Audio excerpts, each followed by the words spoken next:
Diperlihatkan seorang pria yang terlihat urakan dan pengangguran. Dia adalah Edward Mora atau biasa dipanggil dengan Eddie Mora. Eddie memiliki pacar bernama Lindy. Sebenarnya, Eddie memiliki pekerjaan sebagai penulis, namun Eddie tergolong orang pemalas sehingga dia tidak produktif. Don't leave the room.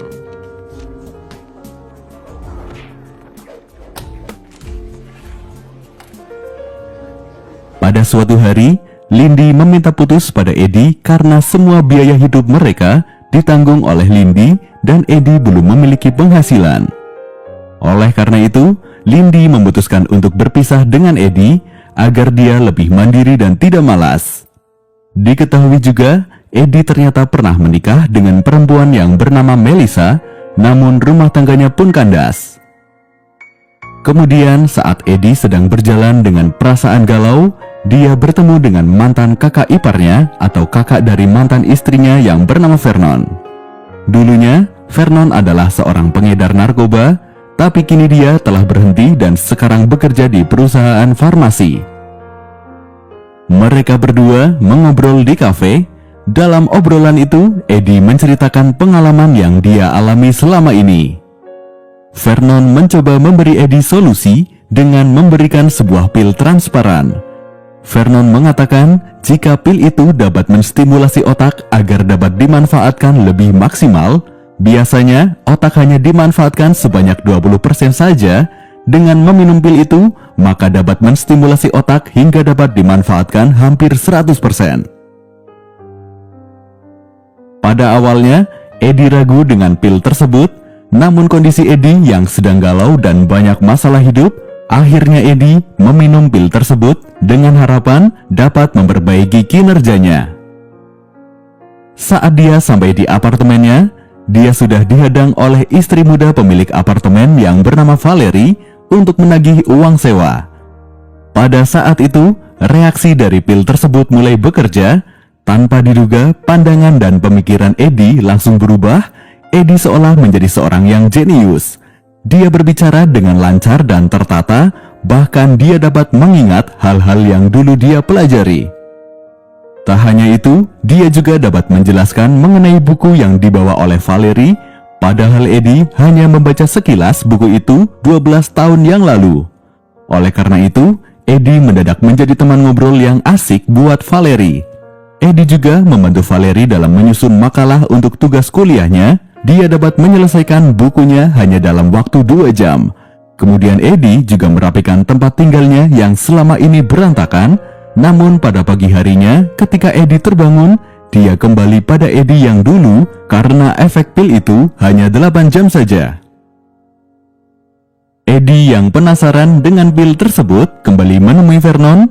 Ketika sampai di tempat Vernon, Eddie kaget melihat wajah Vernon yang lebam seperti habis berkelahi. Vernon yang sudah tahu maksud kedatangan Eddie memberitahu jika nama pil itu adalah NZT.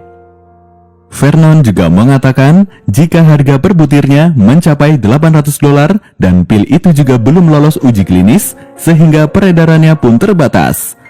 Vernon lalu meminta Eddie untuk mengambilkan pakaiannya di laundry dan membelikan sarapan. Nanti Vernon akan memberikan pil NZT pada Eddie secara gratis. Sepulangnya dari membeli sarapan, Eddie terkejut karena mendapati Vernon telah tewas dan kondisi rumah yang berantakan. Eddie kemudian segera menghubungi polisi. Sambil menunggu polisi datang, Eddie memiliki dugaan jika orang yang membunuh Vernon adalah orang yang menginginkan pil NZT juga. Oleh karena itu, Eddie berinisiatif mencari pil NZT, siapa tahu masih ada. Setelah mencari ke semua tempat, akhirnya Eddie menemukan pil NZT dan sejumlah uang di balik oven. Tak lama kemudian, polisi pun datang. Eddie kemudian dibawa ke kantor polisi sebagai saksi. Dari uang dan pil yang dia temukan, membuat Eddie berubah menjadi 180 derajat. Dia berpenampilan lebih rapi dengan pemikiran yang jenius, maka tak heran dia kini dapat berbicara di kalangan para eksekutif sampai dia dibiayai liburan oleh para teman kayanya itu. Selanjutnya, Eddie yang pada dasarnya orang yang pintar memiliki niatan untuk maju. Dia lalu mempelajari bisnis jual beli saham dari buku dan internet serta dia memulai praktek jual beli saham. Walaupun sebagai pemula, Edi langsung melejit dalam pasar saham. Meski telah berhasil, Edi merasa modal yang dia salurkan untuk pasar saham terlalu kecil. Dia kemudian memberanikan diri untuk meminjam uang kepada rentenir bernama Gennady. Setelah itu, Edi semakin menggila dan menembus batas. Dia mendapatkan keuntungan sebesar $2 juta dalam waktu 10 hari. Prestasi Edi tentu membuat booming dunia pasar saham. Edi lalu ditawari oleh Kevin bekerja di perusahaannya. Mantan pacarnya yang bernama Lindy pun akhirnya minta balikan lagi. Pagi harinya, ketika Edi dan Lindy sedang berjalan-jalan, Edi merasa ada orang yang mengikuti mereka, sehingga Edi lebih waspada. Kemudian, presiden perusahaan tempatnya bekerja yang penasaran dengan Edi ingin bertemu dengannya. Dia bernama Carl Van Loon. Carl terkesima melihat kemampuan Edi dalam menganalisis sebuah pergerakan saham dan juga profil perusahaan. Carl selanjutnya meminta Edi untuk kembali menemuinya besok pagi. Pada sore harinya, ketika Edi pulang, dia tiba-tiba tidak ingin masuk rumah. Dia memilih berjalan-jalan hingga membawanya ke tengah kota dan terus berlanjut sampai di sebuah bar. Di sana Edi meminum minuman keras dan ternyata pil itu bereaksi dengan alkohol yang menyebabkan Edi tak mampu mengendalikan dirinya selama 18 jam. Selepas dari bar, Edi lalu mengajak seorang wanita untuk berkencan di hotel dan orang yang kemarin mengikuti kembali membuntuti Edi. Kemudian saat di parkiran, Edi tak sengaja menyenggol salah seorang sehingga mereka cekcok hingga berujung perkelahian. Tapi entah mengapa, meski Edi tak pandai berkelahi, dia dapat mengalahkan orang tersebut hanya dengan mengingat gerakan kungfu dari film yang dia tonton. Besoknya, ketika Edi sedang rapat dengan Carl, Edi dikejutkan berita pembunuhan seorang wanita muda yang dia kencani tadi malam. Edi sontak keluar dari pertemuan itu dan syok karena dia tak mengingat apa yang dia lakukan 18 jam terakhir. Edi pun memutuskan pulang ke apartemennya. Di apartemen, Edi mendapat telepon dari mantan istrinya, Melissa, yang memperingatkan Edi agar tidak berhubungan dengan pil NZT. Karena penasaran, Edi meminta bertemu dengan Melissa. Edi tampak kaget dengan kondisi Melissa yang pucat. Melissa mengatakan jika beberapa tahun yang lalu dia pernah mengkonsumsi pil NZT, tapi ketika dia berhenti, Melissa malah sakit dan sulit berkonsentrasi. Melissa lalu berpesan kepada Edi agar dia berhenti mengkonsumsi pil tersebut, namun jangan langsung berhenti. Dia harus sedikit demi sedikit mengurangi dosisnya supaya dia tak seperti dirinya. Kemudian ketika dia pulang, Edi dikejutkan dengan keberadaan Gennady, si rentenir yang mau menagih hutang. Ketika Gennady mau memukul Edi, dia tertarik dengan pil NZT yang sedang dipegang oleh Edi. Edi mengatakan jika itu adalah aspirin, tapi Gennady yang penasaran tetap memakan pil tersebut. Lalu Edi pergi ke bank untuk melunasi utang pada Gennady.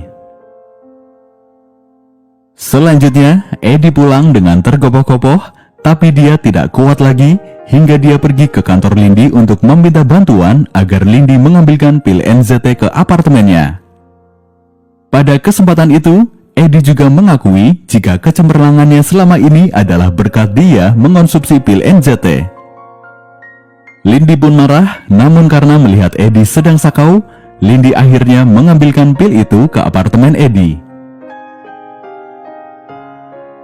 Di jalan, Lindy kembali diikuti oleh lelaki misterius yang selama ini mengikuti Edi.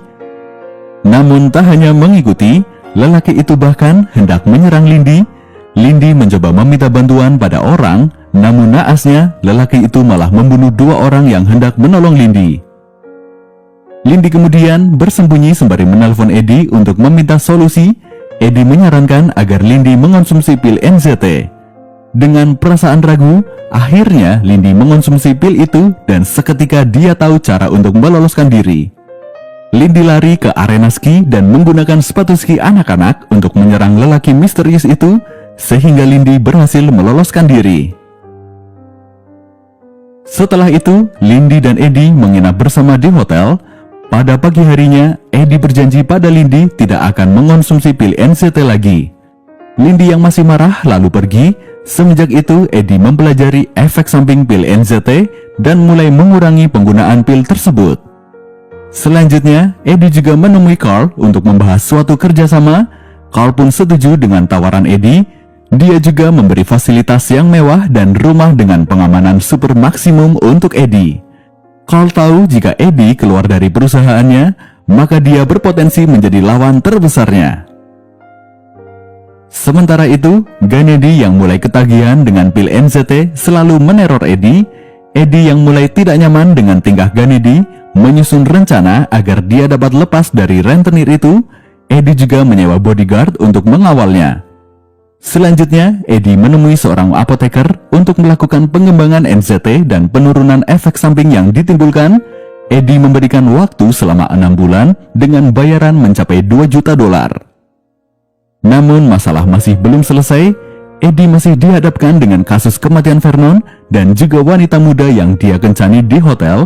Eddie pun menyewa pengacara termahal yang ada di New York sehingga dia berhasil bebas dari tuduhan. Namun sayangnya, ketika dia sedang menjalani pemeriksaan, pengacara itu mencuri pil NZT miliknya. Selanjutnya, Carl dan Eddie akan melakukan penandatanganan dengan salah satu investor besar bernama Hank Atwood. Namun, istri Hank mengabarkan jika suaminya sedang mengalami koma, sehingga penandatanganan pun harus ditunda. Ketika Eddie mengantarkan istri Hank keluar, Eddie dikagetkan jika ajudan Hank adalah orang yang akan menyerang Lindy tempo hari. Lalu, ketika di toilet, Eddie baru sadar jika pil NZT-nya telah hilang. Eddie menduga jika pengacaranya lah yang mencuri pil itu. Tak lama kemudian, Eddie menerima paket yang ternyata isinya adalah tangan bodyguardnya. Kemudian, Eddie pulang ke rumah dengan keadaan galau karena kehilangan pil NZT karena dia terancam sakau karena tidak ada pil itu. Beberapa lama kemudian, Gennady dan anak buahnya menggedor rumah Eddie. Eddie yang panik mencoba bunuh diri dengan melompat dari gedung. Daripada dia disiksa oleh Gennady, tiba-tiba Eddie teringat jika masih ada satu pil NZT yang tersisa. Tapi ketika Eddie akan memakannya, pil itu malah jatuh, hingga Gennady dan anak buahnya pun bisa masuk rumah. Gennady kemudian menghajar Eddie. Dia juga menunjukkan cara baru memakai NZT, yaitu dengan cara mencairkannya dan menyuntikannya dalam darah dengan tujuan efek yang ditimbulkan lebih lama. Sementara itu, anak buah Gennady sibuk menggeledah rumah Eddie. Eddie memanfaatkan kelengahan mereka dengan mengambil pisau dan langsung menusukkannya kepada Gennady.